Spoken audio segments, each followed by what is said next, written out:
రండి వాక్యములోనికి వెళ్దాం. 2వ రాజుల గ్రంథము 20వ అధ్యాయము 5వ వాక్యం. 2 Kings 20:5. యెహోవా నీకు సెలవిచ్చినదేమనగా, నీవు కన్నీళ్లు విడుచుట చూచితిని, నీ ప్రార్థన నేను అంగీకరించి ఉన్నాను, నేను నిన్ను బాగు చేసేదను. ఈ మాటను బట్టి మనం ప్రార్థన చేసుకుని వాక్య జ్ఞానంలోనికి వెళ్దాం. దయచేసి ప్రతి ఒక్కరూ కూడా కళ్ళు మూసుకుని ప్రార్థనలో ఏకీభించండి. ప్రార్థన. పరిశుద్ధుడా దేవా తండ్రి, ప్రభువా యేసు క్రీస్తు అయ్యా, ఇదిగో ప్రభువా, ప్రార్థన చేస్తూ ఉండగా మీ కృపాక్షేమములు మెండుగా కలగ చేయండి. మీ కృపతో నింపండి, మీ బలముతో నింపండి, మీ దీవెన ఆశీర్వాదములు కలగజేసి మాకు కావలసిన వర్తమానాన్ని మా అందరికీ అందింపచేయమని ప్రార్థిస్తూ ఉన్నాం. ప్రభు, మీ కృపాక్షేమములు మెండుగా కలగచేయండి. ఈ కొద్ది ప్రార్థన ఆలకింపచేయమని, మీ మాటల చేత మా అందరినీ బలపరచమని యేసుక్రీస్తు నామమున అడుగుచున్నాము తండ్రి, ఆమేన్. మరలా అదే వాక్యాన్ని చదువుకుందాం. చూడండి. యెహోవా నీకు సెలవిచ్చినదేమనగా, నీవు కన్నీళ్లు విడుచుట చూచితిని, నీ ప్రార్థన నేను అంగీకరించి ఉన్నాను, నేను నిన్ను బాగు చేసేదను. ఈ సందర్భం ఎవరి మధ్యలో జరిగింది, ఎవరికి మధ్యలో జరిగింది అనే మాటలు మనం మాట్లాడుకుంటే, రాజు అయిన హిజ్కియా అలాగనే ప్రవక్త అయిన యెషయా, ఈ ఇద్దరి మధ్యలో జరిగిన సందర్భం ఇది. ఒక రోజున ప్రవక్త అయిన యెషయా రాజైన హిజ్కియా దగ్గరికి వచ్చాడు. ఈ రాజైన హిజ్కియా మరణకరమైన రోగం వచ్చి మంచాన్ని పట్టేసి ఇక చనిపోవడానికి సిద్ధంగా ఉన్నాడు. రేపా మాపా అన్నట్లు అంత బలహీనంగా ఈ రాజు ఉంటే, ప్రవక్త అయిన యెషయా వచ్చి అంటాడు కదా, అయ్యా రాజా, దేవుడు మీతో ఒక మాట చెప్పమని చెప్పారు. ఆ మాట ఏంటి అని అంటే, ఇదిగో మీ ఇల్లంతా కూడా చక్కదిద్దుకోమన్నారు, మీ సమయం అయిపోయింది, దేవుడు మీకు అప్పగించిన పని అయిపోయింది, ఇక ఆయన పిలుస్తూ ఉన్నాడు, ఆయన దగ్గరికి మీరు వెళ్ళిపోవాలి అని చెప్పాడు. ఆ మాట విన్న రాజైన హిజ్కియా వెంటనే గోడ తట్టు తిరిగి ప్రార్థన చేయటం మొదలుపెట్టాడు. ప్రభువా, మీ ముందర ఎంత యథార్థంగా నేను బ్రతికేనో మీకు తెలుసు కదా, మీకు ఎంత అనుకూలంగా బ్రతికేనో మీకు తెలుసు కదా, మీ చేతిలో ఎంతలాగున వాడబడ్డానో, మీరు చెప్పిన ప్రతి పని ఎలాగన చేసానో అవన్నీ మీకు తెలుసు కదా. దయచేసి నన్ను జ్ఞాపకం చేసుకుని మీ కృప నా మీద ఉంచి కొన్నాళ్ళు బ్రతకడానికి కృపనివ్వండి అని ప్రార్థన చేశాడు. దేవుడు ఆ ప్రార్థన విన్నాడు, అంగీకరించాడు. వెంటనే మరలా అదే ప్రవక్తని యెషయాకి చెప్పాడు. ఈ యెషయా రాజుగారికి చెప్పి వెళ్ళిపోతూ ఉన్నాడు. నడిమిసాల్లో ఉండగానే వెంటనే మరలా ఆ మాటను, దేవుని మాటను తీసుకుని ఈ ప్రవక్త మరలా వెనక్కి వచ్చి, అయ్యా రాజా, మరలా మీతో ఇంకొక మాట దేవుడు చెప్పమంటా ఉన్నాడు అయ్యా అని అన్నాడు. ఏంటా మాట? అయ్యా, మీ మాట దేవుడు అంగీకరించాడు, మీ ప్రార్థన దేవుడు విన్నాడు, మీ కన్నీళ్ళు దేవుడు చూశాడు, అంతేకాదు మిమ్మల్ని బాగు చేస్తాను అని దేవుడు చెప్పాడు. 15 సంవత్సరాలు మరలా మీకు ఆయుస్సుని దేవుడు ఇస్తూ ఉన్నాడు, మీరేం కంగారు పడకండి అని చెప్పి బలపరిచి ఆ ప్రవక్త అయిన యెషయా అక్కడి నుండి బయటికి వెళ్ళిపోయాడు. ఇప్పుడు ఇక్కడ మనం చూసినట్లయితే, గ్రహించినట్లయితే, ఈ రాజు అయిన హిజ్కియా చేసిన ప్రార్థనకు దేవుడు జవాబునిచ్చాడు. ఎలాగునా, నీ ప్రార్థన నేను అంగీకరించి ఉన్నాను అని అన్నాడు దేవుడు. అంతేకాకుండా నీ కన్నీళ్ళు నేను చూశాను, నేను నిన్ను బాగు చేస్తాను. హిజ్కియా మహారాజు ఎలాగును ప్రార్థన చేయగానే అలాగును జవాబు వచ్చిందంటే కారణం ఏంటి? రాజైన హిజ్కియా దేవునికి అనుకూలంగా బ్రతికాడు, యథార్థంగా బ్రతికాడు. అందుకే దేవునికి ఎలాగును ప్రార్థన చేయగానే అలాగును జవాబు వచ్చింది. ఈ రోజుల్లో మనం కూడా ప్రార్థనలు చేస్తూ ఉన్నాం కదా, మన ప్రార్థనలకు జవాబు వస్తూ ఉందా? దేవుడు జవాబు ఇస్తూ ఉన్నాడా? మనం ప్రార్థన చేస్తూనే ఉన్నాం కానీ జీవితాంతకాలము మన ప్రార్థనకు దేవుడు జవాబిచ్చేటట్లుగా మన జీవితాల్లో కనిపించట్లేదు. చాలామంది జీవితాల్లో ప్రార్థనలు చేస్తున్నారంతే, ప్రభువా అది కావాలి, ఇది కావాలి, నేను అక్కడికి వెళ్ళాలి, ఇక్కడికి వెళ్ళాలి, నేను అది కొనాలి, ఇది కొనాలి, ఇలాగున ఏవేవో దేవునికి ప్రార్థనలు చేస్తూ ఉన్నారు. అంతేగాని ఆ ప్రార్థనలకు జవాబు పొందుకోవడానికి చాలామంది మరి ముందుకు రావట్లేదు. ఆ ప్రార్థనలకు జవాబు దేవుడు ఇవ్వట్లేదు కూడా. ఎందుకు ఇవ్వట్లేదు అంటే దేవుని ఎదుట వీరంతా కూడా యథార్థముగా దేవునికి అనుకూలంగా లేరు కాబట్టి. నువ్వు యథార్థంగా బ్రతికితే, పవిత్రంగా బ్రతికితే, దేవునికి అనుకూలంగా బ్రతికితే ఖచ్చితంగా నువ్వు చేసే ప్రార్థనకు జవాబు వస్తుంది. నిశ్చయముగా దేవుడిచ్చే జవాబును నీవు పొందుకుంటా. ప్రార్థన చేయడం గొప్పతనం కాదు, ఆ ప్రార్థనలో నువ్వు కనిపెట్టి ప్రార్థన చేసిన ఆ ప్రార్థనలో దేవుని యొద్ద నుండి జవాబును పొందుకోవాలి. అది సరైన ప్రార్థన, అది సరైన భక్తి. దేవునితో మాట్లాడేవారు చాలామంది ఉన్నారు ప్రపంచం అంతటిలో. కానీ దేవుడు ఎవరితో మాట్లాడుతూ ఉన్నాడు? తిరిగి వారు కొద్దిగానే ఉన్నారు, ఎందరో లేరు, కొద్దిగానే ఉన్నారు. దేవునితో మాట్లాడేవారు చాలామంది ఉన్నారు, కానీ దేవుడు ఎవరితో మాట్లాడుతున్నారో వారు మట్టుకు ధన్యులు. అంటే వీరంతా దేవుని యొద్ద నుండి జవాబు పొందుకునే వారిగా ఉన్నారు. ఒక్కసారి గ్రహించండి, మనము చేస్తున్న ప్రార్థనలకు జవాబు వస్తూ ఉందా? వస్తూ ఉంటే మన భక్తి కరెక్ట్గానే ఉంది. మనం చేస్తున్న ప్రార్థనలకు జవాబు రావట్లేదా? రాకపోతే మన భక్తి సరిగా లేదు. మనం సరి చేసుకోవాలి. ఎన్నో సరి చేసుకుంటూ ఉన్నాం కదా. ఈ విషయంలో కూడా మనం సరి చేసుకుని ముందుకు సాగితే నిశ్చయముగా గమ్యానికి చేరుకుంటాం. నిశ్చయముగా దేవుడిచ్చే ఆశీర్వాదాలన్నీ కూడా మనం పొందుకుంటాం. అయితే ఇక్కడ రాజైన హిజ్కియా దేవునికి ప్రార్థన చేసినప్పుడు ఆ ప్రార్థన దేవుడు అంగీకరించి ఉన్నాడు. ఈ మాటను బట్టి నేను అంటాను కదా, మీ ప్రార్థన దేవుడు అంగీకరించాడు, మీ మనవి దేవుడు అంగీకరించాడు. మీరు చేసిన ఆ ప్రార్థనకు జవాబుగా దేవుడు మీతో మాట్లాడుతూ ఉన్నాడు. నువ్వు ఏదైతే కోరేవో, నువ్వు ఏదైతే మాట అడిగేవో, నువ్వు ఏదైతే హృదయంలో పెట్టుకుని దేవునితో మాట్లాడేవో, నీవు కోరిన దానిని దేవుడు ఇవ్వబోతూ ఉన్నాడు. నువ్వు కోరిన దానిని, నువ్వు ప్రార్థన చేసిన దానిని దేవుడు నీకు ఇవ్వబోతూ ఉన్నాడు. నిశ్చయముగా దాన్ని అనుభవిస్తావు, నిశ్చయముగా దాన్ని పొందుకుంటావు. ఒక దినమున సాక్షిగా నిలబడతావు. నేను ఇలా ప్రార్థన చేశాను, దేవుడు అలా కార్యం చేశాడు అనే మాట ఒక సాక్షిగా నిలబడి మరీ చెప్తా. అటువంటి కార్యము దేవుడు నీ జీవితంలో చేయబోతూ ఉన్నాడు. అది అద్భుత కార్యము, అది ఆశ్చర్యమైన కార్యము. నీ బంధువులలో ఒక మంచి పేరు తెచ్చిపెట్టే అటువంటి కార్యము, అటువంటి కార్యాన్ని దేవుడు నీ జీవితంలో చేయబోతూ ఉన్నాడు ఖచ్చితంగా. ఎందుకంటే దేవునికి యథార్థంగా బ్రతుకుతున్నావు కదా, దేవుని దగ్గర పవిత్రంగా బ్రతుకుతూ ఉన్నావు కదా, దేవునికి దగ్గర అనుకూలంగా బ్రతుకుతూ ఉన్నావు కదా. నువ్వు ఎంత అనుకూలంగా బ్రతికేవో, దేవుని ఎదుట ఎంత యథార్థంగా బ్రతికేవో, దేవుని ఎదుట ఎంత పవిత్రంగా బ్రతికేవో దానికి ప్రతిఫలముగా దేవుడు నీ జీవితంలో ఒక కార్యాన్ని చేయబోతూ ఉన్నాడు. అది శుభకార్యము, అది దీవెనతో కార్యము, అది ఆశీర్వాదముతో కూడిన కార్యమై ఉన్నది. అయితే ఇక్కడ మన టాపిక్ ఏంటి అనంటే, నీ ప్రార్థన నేను అంగీకరించి ఉన్నాను. ప్రార్థన అనేది మన అంశంగా తీసుకుంటే ఈరోజు అందులో మనం 3 మాటలు మాట్లాడుకోవచ్చు. ఏంటి ఆ 3 మాటలు అనంటే, అందులో మొదటి మాట మనకు కనిపిస్తూ ఉంది, ఏకాంత ప్రార్థన.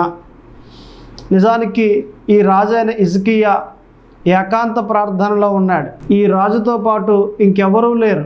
ఆ మంచం మీద పడుకుని దేవునికి ప్రార్థన చేశాడంటే ఏ ప్రార్థన కలిగి ఉన్నాడట? ఏకాంత ప్రార్థన కలిగి ఉన్నాడు. అంటే ఈ ప్రార్థన అనుభవము మనం కూడా కలిగి ఉండాలి. ప్రార్థనలు చాలా రకాలుగా మనకు కనిపిస్తాయి, అనేక రకాలుగా మనం చూస్తూ ఉంటాం. అయితే ఈ ప్రార్థనలో మొదటిగా మనం చూస్తే ఏ అనుభవం కలిగి ఉండాలి అంటే ఏకాంత ప్రార్థన అనుభవము మనం కలిగి ఉండాలి. ప్రతిరోజు ఒక్కరే దేవునికి మొర్ర పెడుతున్న వారై ఉండాలి. మనము గదిలోకి వెళ్ళి మొక్కాలేసి దేవునితో మాట్లాడుతున్న వారై ఉండాలి. ఉదయాన్నే చేస్తున్నావా? ఒక్కదానివే చెయ్యి, నీవు ఒక్కడవే చెయ్యి. మధ్యాహ్నం చేస్తున్నావా? నీవు ఒక్కదానివే చెయ్యి, ఒక్కడవే చెయ్యి. లేదా సాయంత్రం పడుకునేటప్పుడు చేసుకుని పడుకుంటా ఉన్నావా? నీవు ఒక్కదానివే చెయ్యి, నీవు ఒక్కడవే చెయ్యి. నీవు మాత్రమే ఉండాలి. ఇది ఏకాంత ప్రార్థన. ఇటువంటి ఏకాంత ప్రార్థన అనుభవంలోనికి మనమంతా రావాలి. ఇటువంటి అనుభవం ఎవరైతే కలుగుంటారో వారిని నిశ్చయముగా దేవుడు దీవిస్తాడు. వారు నిశ్చయముగా బాగుపడతారు. వారు కలిగి ఉన్న ప్రతి ఈవిని ఇంకనూ వర్ధిల్లింపజేస్తాడు ఆయన.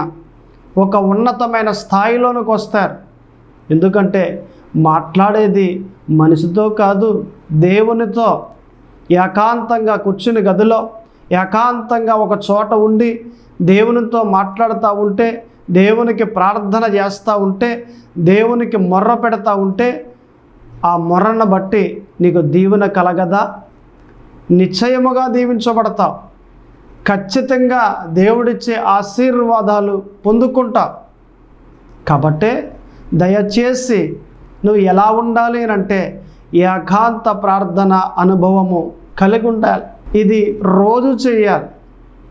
లేదండి నేను 2 రోజులకోసారి చేస్తూ ఉంటానండి, లేదా ఖాళీ దొరికినప్పుడు చేస్తూ ఉంటానండి, నేను అప్పుడప్పుడు చేస్తూ ఉంటానండి, సమయం కుదిరితే చేస్తానండి అని అంటే అది రోజు చేసే ప్రార్థన కానే కాదు. ఎవ్రీడే మనం ప్రేయర్ చేయాలి. దేవునికి ప్రతిరోజు ప్రార్థన చేసే వారిగా ఉండాలి. ఇది మంచి అనుభవం. భక్తిలో ఎన్నో క్రమాలున్నాయి, భక్తిలో ఎన్నో పద్ధతులు ఉన్నాయి. ఇటువంటి క్రమాలన్నీ కూడా వదిలేసి, ఇటువంటి పద్ధతులన్నీ కూడా వదిలేసి ఏదో అంతంత మాత్రాన్నే చేసుకుంటా వెళ్ళిపోతా, నేను ఈ భక్తిలో ఉన్న క్రమాన్ని పాటించను, నేను పద్ధతిగా నడవను, నా ఇష్టం, నా భక్తి, నా జీవితం అన్నట్లుగా చాలామంది కనిపిస్తారు. ఒక పాస్టర్ బోధించాడనంటే నీ మేలు కొరకే, భక్తిలో ఉన్న క్రమాలన్నీ కూడా నేర్చుకో అన్నాడంటే నీ మేలు కొరకే.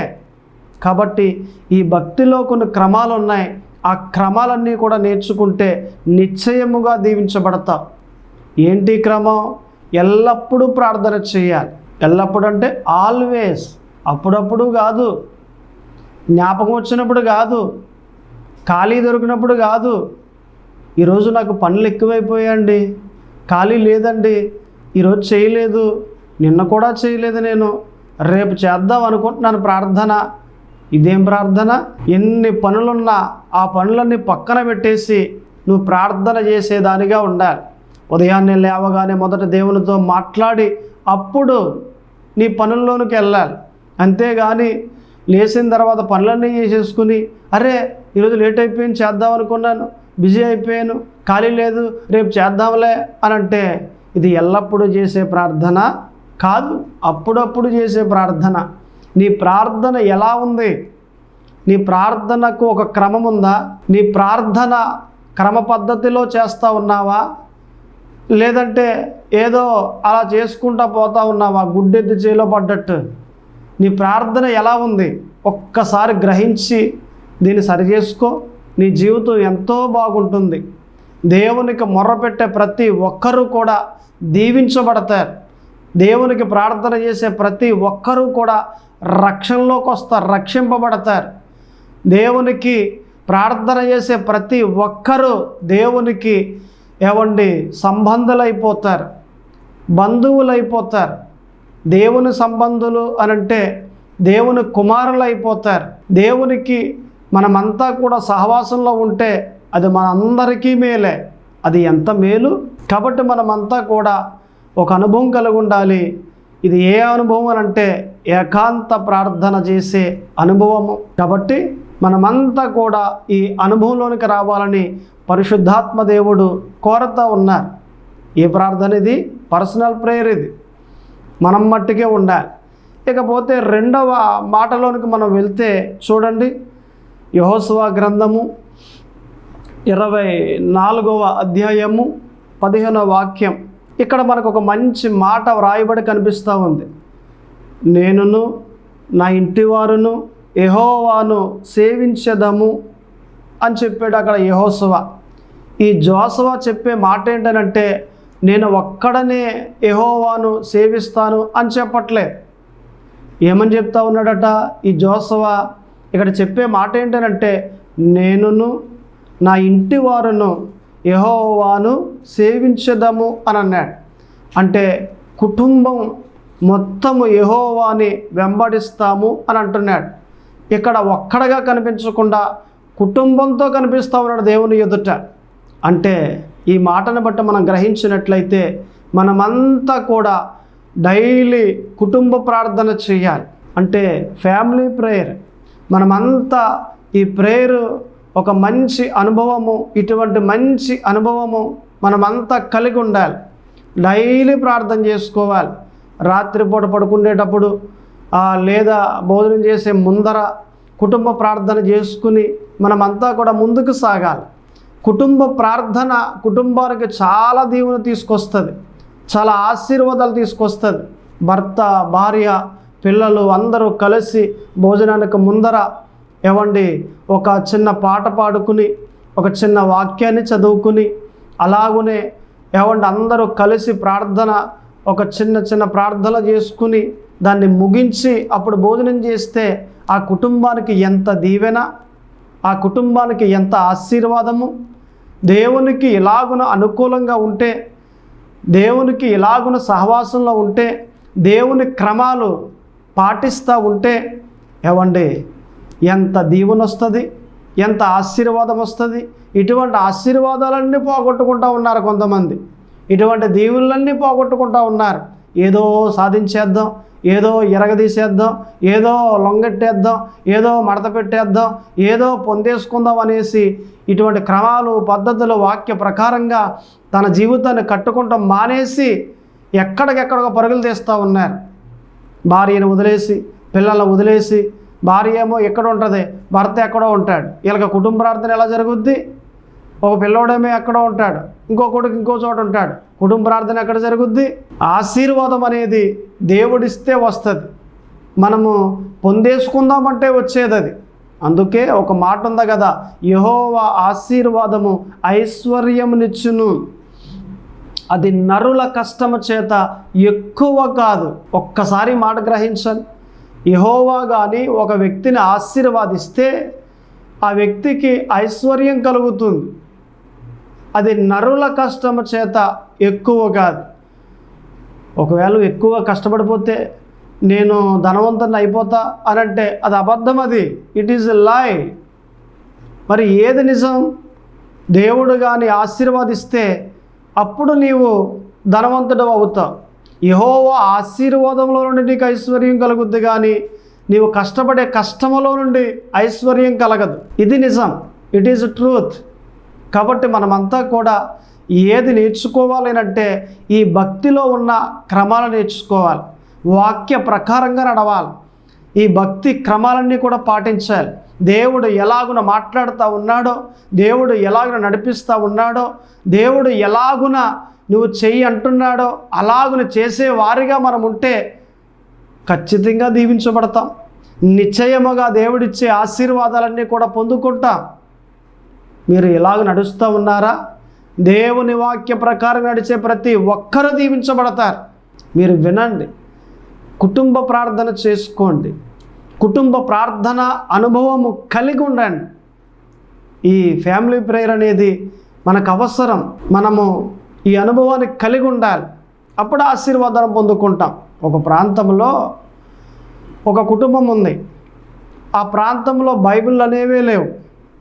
కరువు కాలం నడుస్తూ ఉంది. తినడానికి తిండే సరిగ్గా లేదు. ఒక పూట వండుకుంటే ఒక పూట వండుకోవట్లేదు గ్రామస్తులు.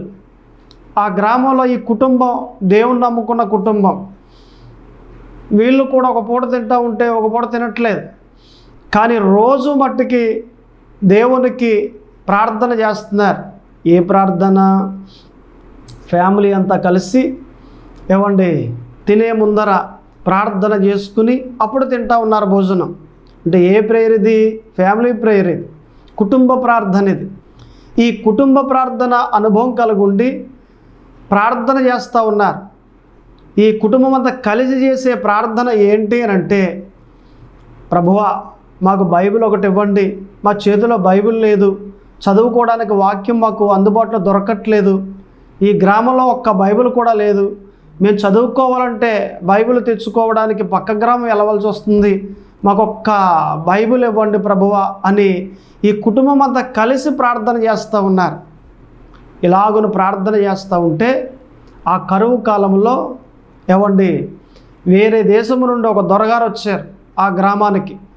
అధికారిని కలిసి, అయ్యా మీ గ్రామంలో కందిపప్పు అని, అలాగునే కిరాణా సరుకులన్నీ కూడా, అలాగునే బియ్యము, డబ్బులు, అంతేకాకుండా బైబిల్ కూడా పంచిపెట్టమంటారా అని అడిగాడు.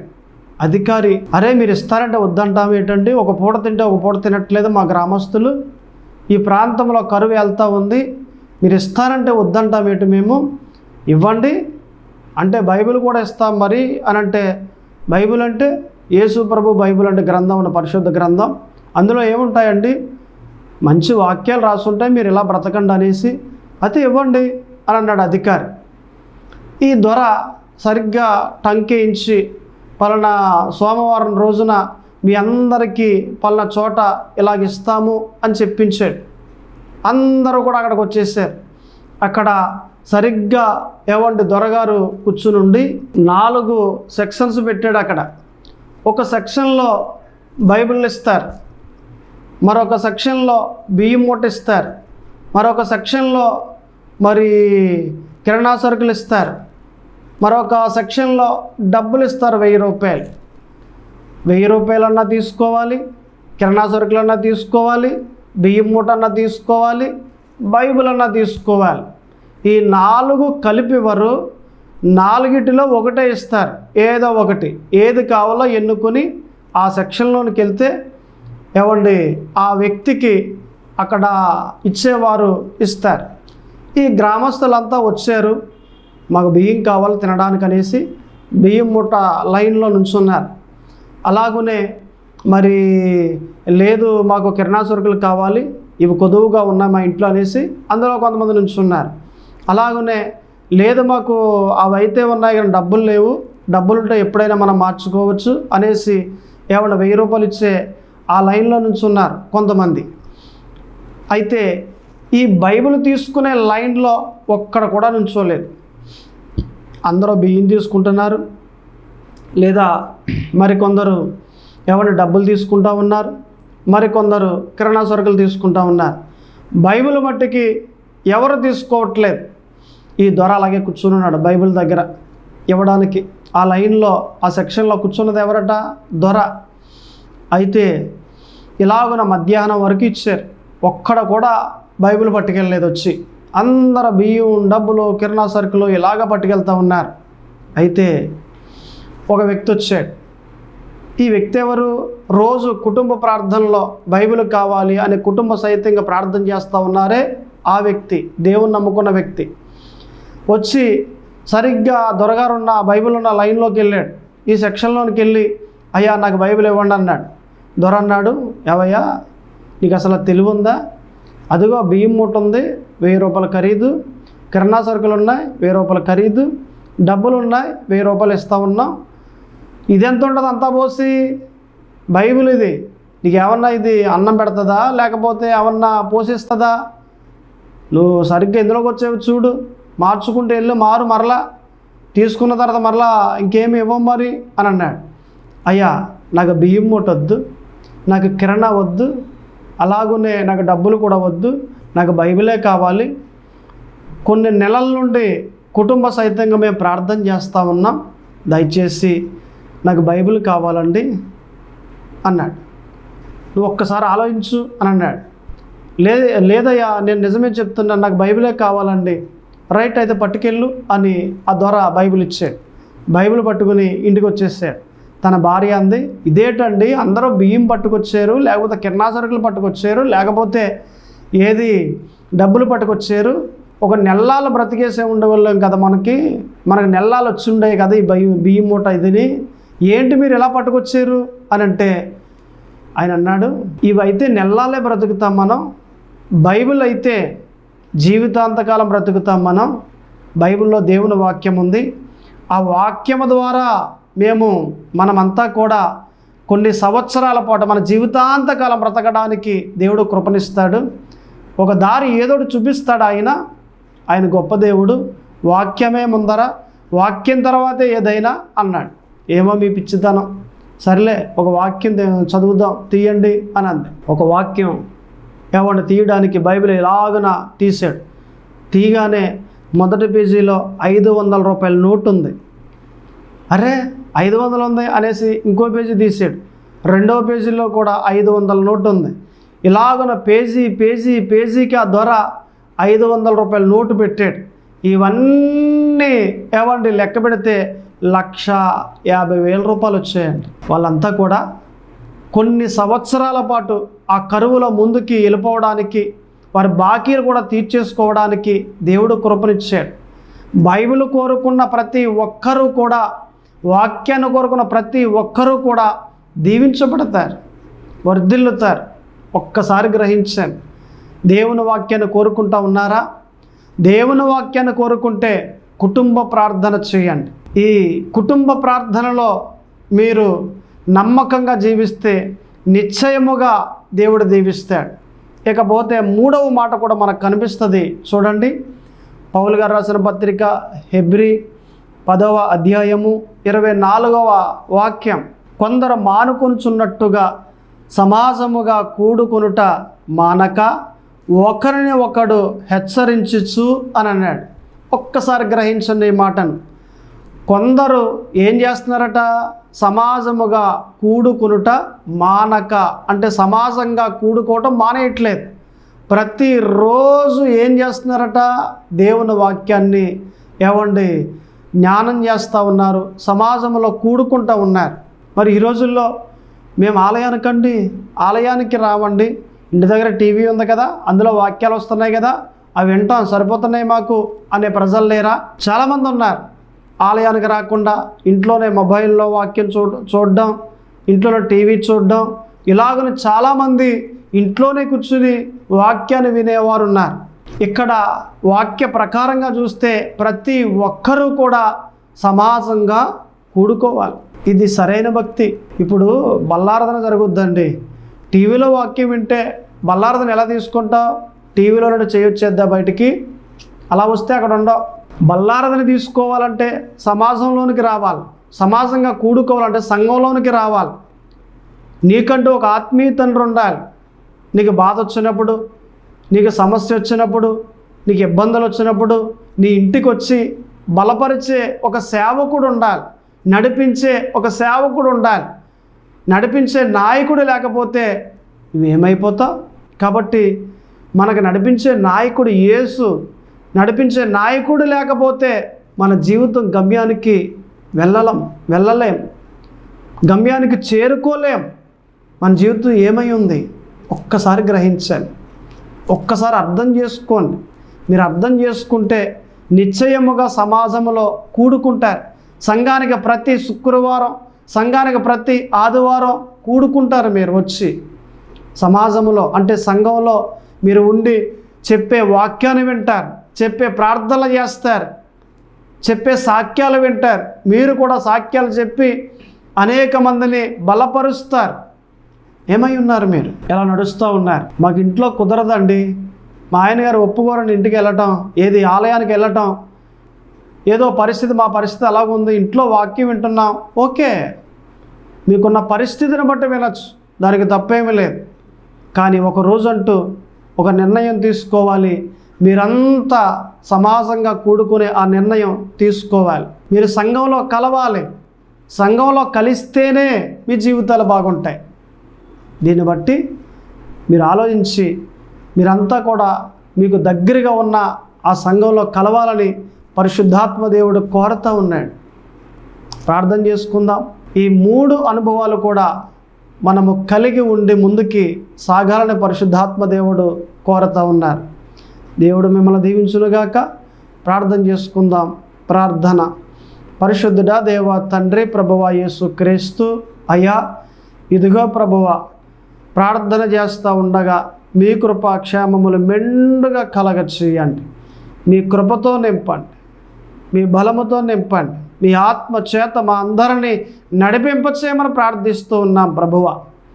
ఇదిగో ఈ వాక్యాన్ని విన్న ప్రతి ఒక్కరిని దీవించండి. ఈ ప్రార్థనలో పాల్గొన్న ప్రతి ఒక్కరిని కూడా, ఏకీపించిన ప్రతి ఒక్కరిని కూడా దీవించి బలపరచమని ప్రార్థిస్తూ ఉన్నాను.